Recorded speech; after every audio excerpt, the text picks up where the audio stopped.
Salakia Akim, spiritual demon Satan. Back over here in Galatians 4:19, it says, "Oh, my dear children, I feel as if I'm going through labor pains for you again, and they will continue until Hamashiach is fully developed in your lives." Yes, so when you go back over here to Jeremiah 31 and verse 8, it says, "Behold, I will bring them from the north country and gather them from the coasts of the earth, and with them the blind and the lame and the woman with child and her that travaileth with child together. Great company shall return thither." So the woman that return it says the woman, Salaki, the woman with child and her that travaileth with child together. So the woman with child will be likened unto the men that's teaching this word, man. You know, Salaki, the woman with child. It says the woman with child, and her that travaileth with child together. So, you know, that woman with child is dealing with expectant mothers that are expected to be to give birth. And then there's the women in labor. The ones that are teaching this word are the women. They're the women that are in labor. You know, because they're not only are they pushing to be in that spirit of Lord Yahushua, they're trying to make other people come into that spirit as well. That's the expectant mothers, the ones that are trying to make that transition into that mentality, and they're trying to receive this word and get it into them and make it be a part of their lives. Those are expectant mothers. Expectant mothers are mothers that are soon to be to give birth, like I said. And then there's the women in labor, and that being in labor can be likened unto to growing pains, like birthing pains. There's growing pains and then it's birthing pains. It's one and the same. According to the text, it's like, trying to reach the measure in the stature and the fullness of our Lord, man. That's like birthing pains. It's like growing pains. This is Exodus 18. Exodus 18 and verse 5. Exodus 18:5, it says, "And Jethro, Moses' father-in-law, came with his sons and his wife unto Moses into the wilderness, where he encamped at the mount of the Most High." I'm going to read all the way to 8. It says, "And he said unto Moses, I, thy father-in-law Jethro, am come unto thee, and thy wife and her 2 sons with her. And Moses went out to meet his father-in-law and did obeisance and kissed him. And they asked each other of their welfare, and they came into the tent." So they were chopping it up, talking, right? And it says, "And Moses told his father-in-law all that the Lord had done unto Pharaoh and to the Egyptians for Israel's sake, and all the travail that had come upon them by the way, and how the Lord delivered them." And that's what's going to happen once again, man. We're going to get a lot of travail.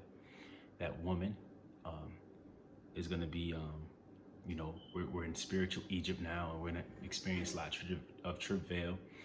But then the Lord is going to deliver us out of that great travail.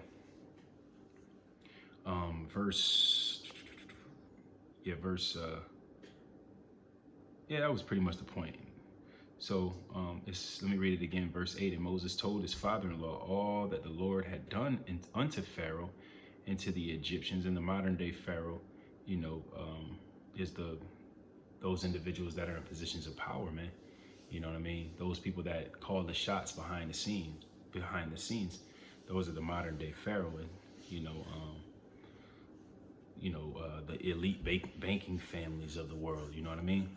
Pharaoh and the Egyptians. It says, "For Israel's sake, and all the travail that had come upon them by the way, and how the Lord delivered them." So let me head over to Micah 5. This is Micah.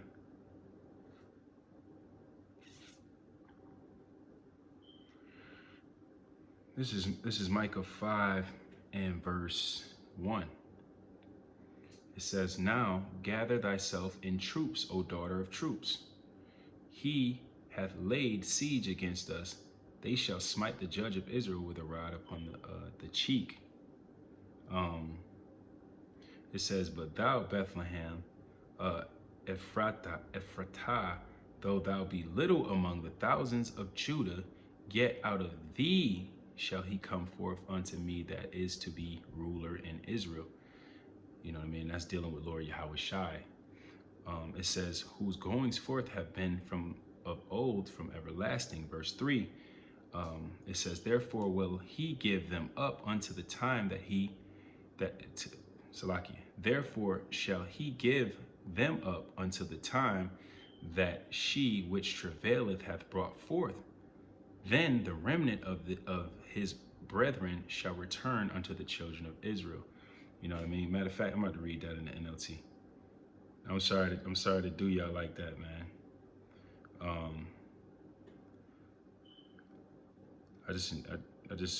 I enjoy it. You know. This is Micah 5:1-3 in the NLT. It says, mobilize, marshal your troops. The enemy is laying siege to Jerusalem. They will strike Israel's leaders in the face with a rod. But you, O Bethlehem, Ephrathah, are only a small village among all the people of Judah, yet a ruler of Israel whose origins are in the distant past will come from you on my behalf.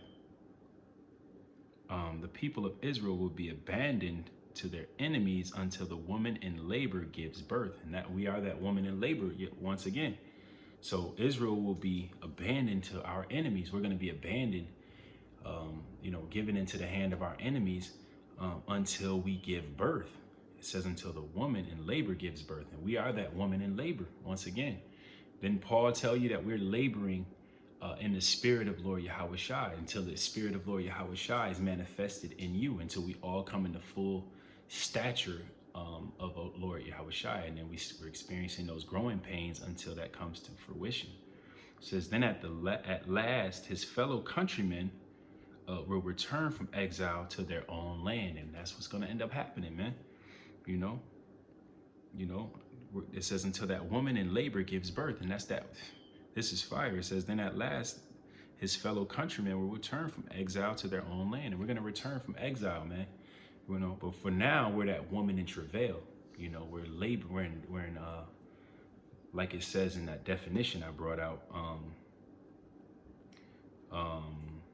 that labor. I'm gonna go to it real quick. That definition of travail. Travail. But for now, we're experiencing that painful and laborious effort, man. That's what we're going through. That painful and laborious effort, and it comes in many shapes and forms. You know what I mean? But we're experiencing that until we come out of exile. And we're gonna come out of exile. We're gonna leave out of this place, and let me read that again. We're gonna come out of exile, Micah 5.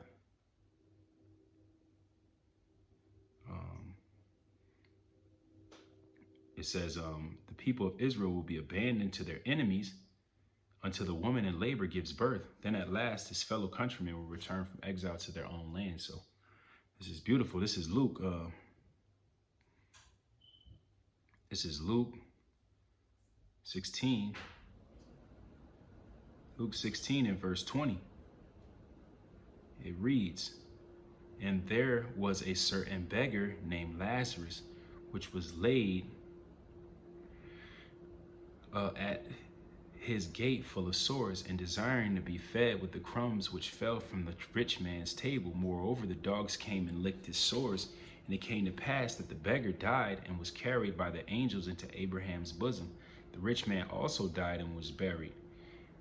And in hell he lifted up his eyes, being in torments, and seeth Abraham afar off, and Lazarus in his bosom. And he cried and said, Father Abraham, have mercy on me, and send Lazarus. Salakia, let me see. Verse 22. Let me read that again. It says, and it came to pass, the beggar died and was carried by Salakia. It was supposed to be Salakia. Bear with me for just a second.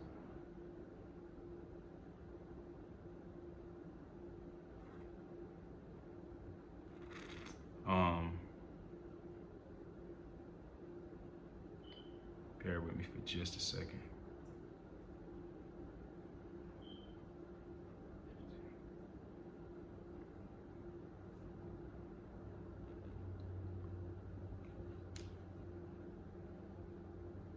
Bear with me for just a second.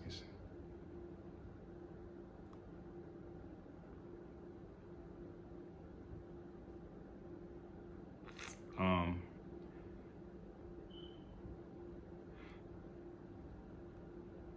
this is Second Esdras.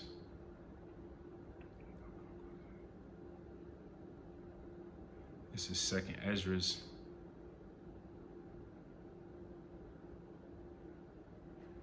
Second Esdras 10 and verse 40. This is Second Esdras 10 and 40. It reads, "This therefore is the meaning of the vision which thou lately sawest. Thou sawest a woman mourning, and thou beganest to comfort her. But now seest thou the likeness of the woman no more. But there appeared unto thee a city builded, and whereas she told thee of the death of her son, this is the solution. This woman whom thou sawest is Zion, and whereas she said unto thee, even she whom thou seest as a city builded, whereas I say she said unto thee that she hath been 30 years barren, those are the 30 years wherein she was no offering, wherein there was no offering made in her." Verse 46, "But after 30 years, Solomon builded the city and offered offerings, and then bare the barren a son. Where she told thee that she nourished him with labor, that was the dwelling in Jerusalem. But whereas she said unto thee that my son coming into his marriage chamber happened to have a fail and died, this was the destruction that came to Jerusalem. And behold, thou sawest her likeness." And this is just all painting a picture of Israel being in great travail, you know what I'm saying? It says, "And behold, thou sawest her likeness, and because she mourned for her son, thou beganest to comfort her. And of these things which have chanced, these are to be opened unto thee. For now the Most High seeth that thou art grieved unfeignedly, and suffered from thy whole heart for her, so hath he showed thee the brightness of her glory, and the comeliness of her beauty. And therefore I bade thee remain in the field where no house was builded, for I knew the highest would show this unto thee." So this is just showing more travail, more turmoil for Israel. But eventually there's going to be a city builded, man. This is going to happen.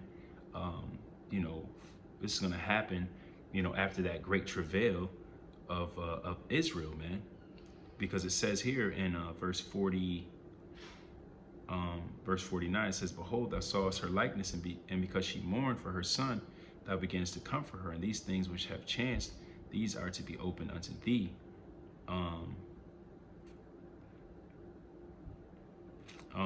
But yeah, that's the point. That was the point on that. Revelation, let me grab that. This is Revelation 12 in verse 1. It says, "And there appeared a great wonder in heaven, a woman clothed with the sun and the moon under her feet, and upon her head a crown of 12 stars." So yeah, that matter of fact, let me keep reading on. It says, "And she, being with child, cried, travailing in birth, and pained to be delivered." That child that she's supposed to be delivered of, that's going to be Lord Yahushai.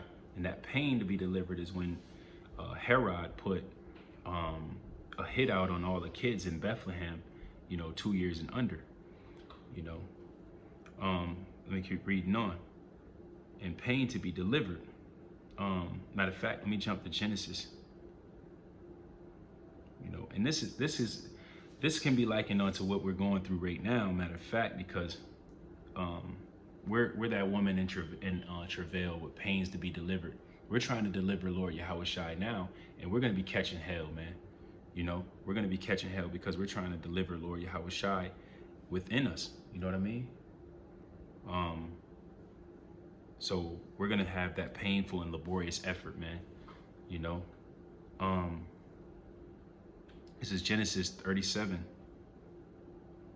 It's Genesis 37 and verse Genesis 37 and verse 9. It says, "And he dreamed yet another dream, and behold, it is his brethren, and said, Behold, I have dreamed a dream more, and behold, the sun and the moon and the 11 stars made obeisance to me." So that just shows you that this is actually dealing with Israelites, man. When it says the 12, if you go back to Revelation 12, Revelation 12 and verse 1, it says, "And appeared a great wonder in heaven, woman clothed with the sun and the moon under her feet, and upon her head a crown of 12 stars." You know, and that's dealing with the 12 tribes of Israel. It says, "And she being with child cried, travailing in birth and pain to be delivered." So, like I said, that child is dealing with Lord Yahweh Shai. That pain to be delivered is when Herod put a hit out on all the kids in Bethlehem 2 and under. But, you know, we can liken that onto, you know, men that are with child, man. You know, like we were bringing out in Galatians 4:19. This is Jeremiah 30. Jeremiah 30 and verse 6. It says, "Ask ye now and see whether a man doth travail with child. Wherefore do I see every man with his hands on his loins as a woman in travail, and all faces are turned into paleness." Yeah, so verse 7, it says, "Alas, for that day is great, so that none is like it. It is even the time of Yahweh's trouble, but he shall be saved out of it." Yeah, so there's a physical trouble. You know, Jake liked to go into that physical trouble of martial law, Gurkha troops knocking down your doors and all of that. They love to go into the physical. But then there's the spiritual aspect of Yahweh's trouble, Jacob's troubles. So there's an inner distress, like I said, there's an inner distress that's going on. There's a painful and laborious effort that's taking place on a non-physical level, man. You know, so there's inner distress, you know, due to labor pains. But as we deliver this baby, we'll be delivered out of this tumultuous situation at the same time. You know what I mean? Let me go here.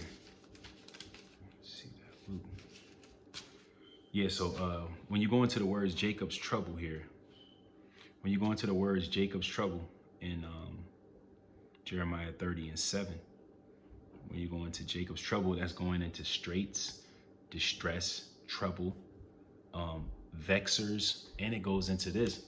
And this is something I didn't know. It goes into rival wife. So Jacob's trouble goes into straits, distress, trouble, vexers, and rival wife. You know what I mean?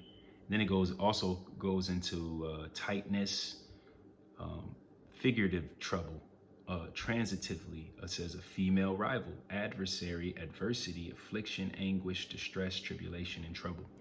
And it says, "He shall be saved." And when you go into the words "he shall be saved" in the Greek, or in the Hebrew, Salakia, it goes into to save, to be saved, be delivered, to be liberated, be saved, be delivered, to be saved in battle, be victorious, to save, deliver, to save from moral troubles, to give victory to. So this is powerful, because I never knew that it went into rival wife. You know what I mean? The other things were kind of expected, but that rival wife part was like, it kind of really stood out to me. And it made me think of the dynamic of Malachi. Made me think of the dynamic of Malachi versus 1 Corinthians 7 and 33. Let me go to Malachi real quick first. This is the book of Malachi 2 and 14. It says, "Yet ye say, wherefore? Because the Lord hath been witness between thee and the wife of thy youth, against whom thou hast dealt treacherously, yet is she thy companion and the wife of thy covenant. So, you know, wisdom is likened unto a woman, man. Wisdom is a woman, you know, that's the wife of our covenant, you know. So that's that. It's a female rivalry going on. It's a female, and then you have First Corinthians. Matter of fact, let me go to it. First Corinthians.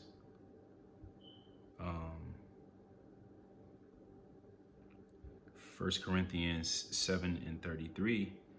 It says, "But he that is married careth for the things that are of the world, how he may please his wife." And the scripture says it also goes into he that is married. You need to basically act like you aren't, according to the scriptures. You know what I mean? Because we already have a wife, really. I mean, we have a wife, the wife of our covenant. You know what I mean? So there's the wife of our covenant, which is wisdom. You know, that's it's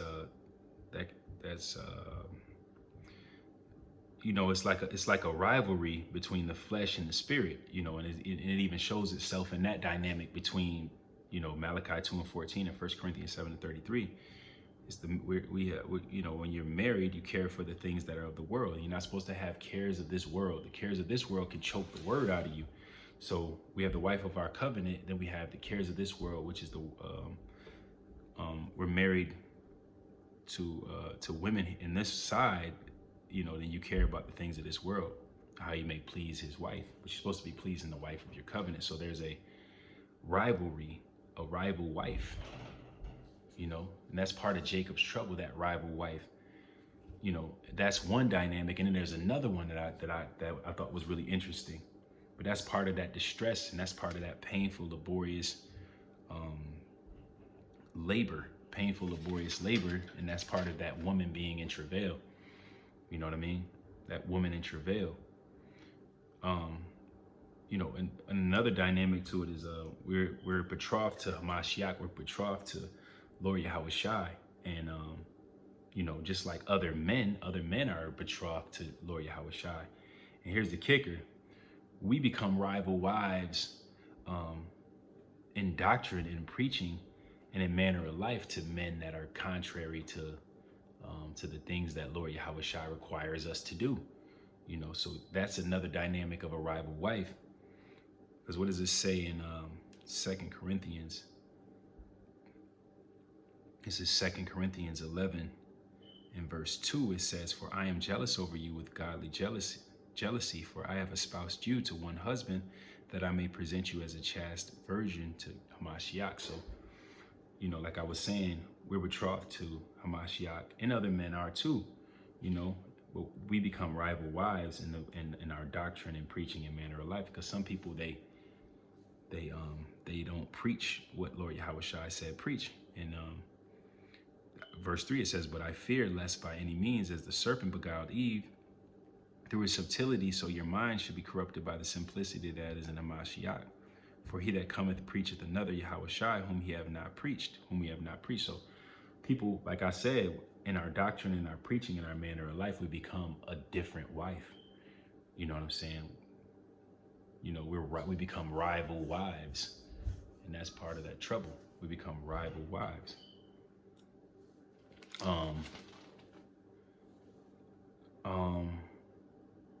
And Lord willing, we're those guys, man. Lord willing, we're those guys, because if we were those guys, then we become the beloved wife.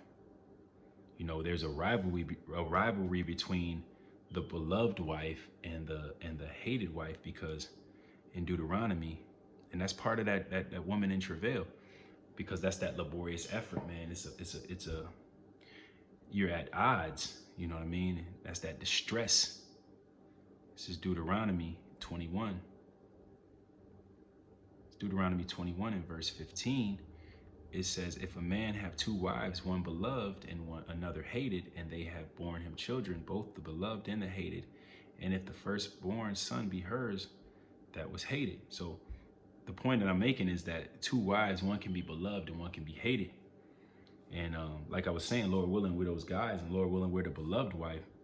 there's basically a rivalry between wives, and if other men are that hated wife. And how do you become a hated wife? Let's go to Matthew. This is all ties into that woman being in great travail, man. This is Matthew 16. Matthew 16 and verse 4, it says, "A wicked and adulterous generation seeketh after a sign, and there shall no sign be given unto it, but the sign of the prophet Jonas. And he left them and departed." So the point is that he called them a wicked and adulterous generation. And when you go into that word adulterous, I believe it goes, let me see. When you go into that word, when you go into that word adulterous, it goes into it says adulterous. It says, as the intimate alliance of the Most High with the people of Israel was likened to a marriage, those who relapse into idolatry are said to commit adultery or play the harlot. And it's also figuratively equivalent to faithless to the Most High, unclean, and apostate. So, but the point that I wanted to grab here is that the Most High and the people of Israel are likened to a marriage. Those who relapse into idolatry are said to commit adultery and play the harlot. So you become that hated woman, that adulterous generation. You become that hated woman, you know?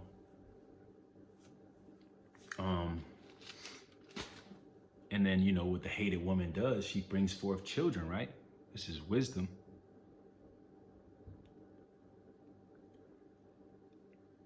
She's travailing and giving birth. Like we're travailing and giving birth. The beloved wife and the hated wife, we're both travailing and giving birth. The beloved is travailing and giving birth to righteous seeds. But I don't want to jump ahead. This is wisdom. This is wisdom 3 in verse 16. It says, "As for the children of adulterers, they shall not come to their perfection, and the seed of an unrighteous bed shall be rooted out." So, you know, we're all bearing children. We're all giving birth, you know, but Lord willing, we're giving birth to the seed of righteousness, which is Lord Yahweh Shai growing within us more and more to the perfect day, you know. And then there's others that are giving birth to unrighteous children, you know, because their doctrine, they're feeding them with wayward doctrine. They're going off in doctrine, going off in manner of life, going off in into idolatry. Because what says the sin of idolatry? Stubbornness, right? Because when you're stubborn, what does it go into? This is 1 Samuel 15:23. "For rebellion is as the sin of witchcraft, and stubbornness is as iniquity and idolatry." So you being stubborn as hell because you won't turn from your own wicked way. And that stubbornness and not turning from your way and following the way of Lord Yahweh Shai, which is love, compassion, mercy, gentleness, meekness, charity, toward all men, regardless of if they're wearing vile raiment. You know, that means you're being stubborn, and that makes you apostate. You know, basically you're going against the faith. You're going against, you're denying the faith. And that makes you a hated wife, and that makes you bring forth, and people that listen to you and follow you, they bring forth unrighteous children. They birth unrighteous children. You know, Lord willing, we're birthing righteous children because like Apostle Paul was saying, man, we're laboring so that you, you know, we're laboring so that you, like it says in Galatians 4:19, my dear children, I feel as if I'm going through labor pains for your gain, for you again, that you will continue until Hamashiach is fully developed in your lives. So, you know, we're trying not to be that wicked and adulterous generation. We're trying to be that good wife, that beloved wife, that's travailing in righteousness. You know, we don't want to be the hated wife in Deuteronomy 21:15, that hated wife, the one that's laboring to bring forth wicked children, an adulterous generation. You know, I may have missed one. This is 1 Thessalonians.